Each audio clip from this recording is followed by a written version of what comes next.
नमस्कार, तपाईहरु सबैलाई स्वागत छ।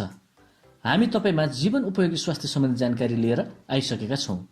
आज हामी तपाईलाई मधुमेह के हो र यसको रोकथाम कसरी गर्ने भन्ने विषयका बारेमा बताउन गइरहेका छौं। आम रूपमा भनिने सुगर रोग अर्थात् मधुमेह आधुनिक जीवनशैलीसँगै नेपाली समाजमा व्याप्त बन्दै गइरहेको छ।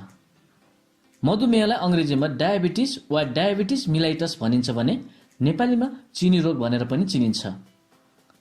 मानव शरीरमा हुने विभिन्न रासायनिक प्रतिक्रियाका कारण रगतमा लामो समयसम्म चिनीको मात्रा बढी हुने रोगहरूलाई सामूहिक रूपमा अंग्रेजीमा डायबिटिज मिलाइटस भन्ने गरिन्छ। रगतमा चिनीको मात्रा बढी भएपछि तारन्तार पिसाब लाग्ने, धेरै तिर्खा र भोक लाग्ने जस्ता लक्षणहरू देखिन्छन्। उपचार गरेन भने मधुमेहले धेरै जटिलताहरू निम्त्याउन सक्छ।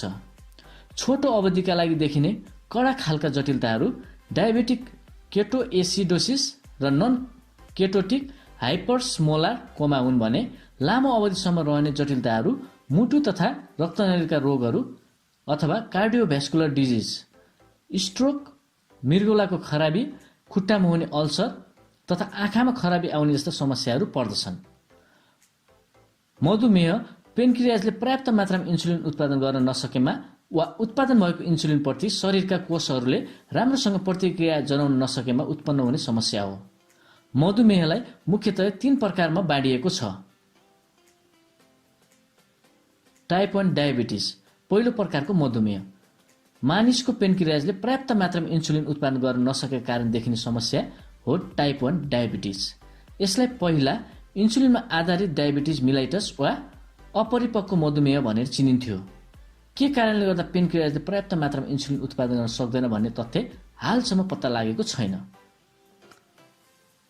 टाइप 2 डायबिटिज दोस्रो प्रकारको मधुमेह।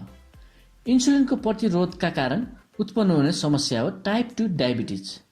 यस्तो अवस्थामा शरीरका कोषहरूले इन्सुलिनप्रति राम्रोसँग प्रतिक्रिया जनाउन सक्दैनन्। रोग बढ्दै गएपछि इन्सुलिनको अभाव पनि देखिन सक्छ।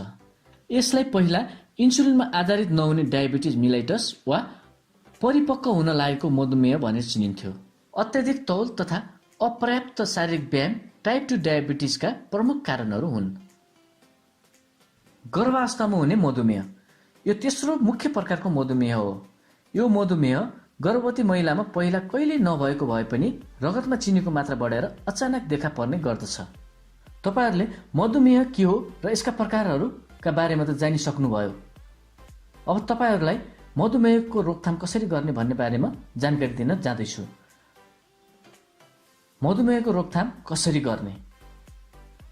बढी भएको तौल घटाउनै पर्छ र उमेर अनुसार तौल ठिक्क कायम राख्नु पर्दछ। मधुमेहका बारेमा जानकारी राख्नु पर्दछ र मधुमेह लागिहालेमा पनि नियन्त्रणमा राख्नेतिर ध्यान दिनु पर्दछ। मधुमेहलाई स्वास्थ्यकर खानपान अत्यन्त आवश्यक पर्दछ। प्यास लागेमा पानी पिउने तर चिसो पेय पदार्थ पिउनु हुँदैन। दिनहुँ सबै काम छोडेर शारीरिक व्यायाम गर्नु पर्दछ। बिहान उठेर कम्तीमा आधा घण्टा छिटो छिटो हिँड्नु पर्छ। अरू व्यायाम पनि गर्न सकिन्छ र दिनभरि केही न केही काम गरिरहनु राम्रो हुन्छ। सकेसम्म सधैँ र अचानक कुनै स्वास्थ्य समस्या देखिएमा स्वास्थ्य कर्मीसँग सम्पर्क राख्नु पर्दछ। सुर्तीजन्य पदार्थको सेवन गर्नु हुँदैन। यदि गरिरहेको भए छोडिहाल्नु पर्दछ। सुर्तीजन्य पदार्थले मधुमेहका साथै रक्तचाप, खराब कोलेस्ट्रोल प्रभाव गरी रक्त सञ्चारमा धेरै हानि पुर्याउँछ। इन्सुलिन लिने गरेका मधुमेहका बिरामीले नियमित रूपमा इन्सुलिन लिन छोड्नु हुँदैन। यदि अन्य कुनै स्वास्थ्य समस्या भएको अवस्थामा पनि इन्सुलिन लिइराख्नु पर्दछ। कम्तीमा 3 महिनामा रगतमा ग्लुकोजको मात्रा र रक्तचाप मापन गर्नु पर्दछ। यदि रक्तचाप र रगतमा ग्लुकोज बढी देखिएमा स्वास्थ्यकर्मीको सल्लाह बमोजिम नियमित औषधि सेवन गर्नुपर्छ र औषधि सेवन गर्न आलटाल र अल्छी गर्नु हुँदैन। स्वास्थ्यकर खाना खानु पर्दछ किनभने मधुमेहलाई खानेकुरामा आधारित रोग पनि भनिन्छ। यस्तै रमाइला र रोचक स्वास्थ्य जानकारीका लागि यस स्वास्थ्य जानकारी च्यानल सब्स्क्राइब गर्न नभुल्नुहोला। धन्यवाद।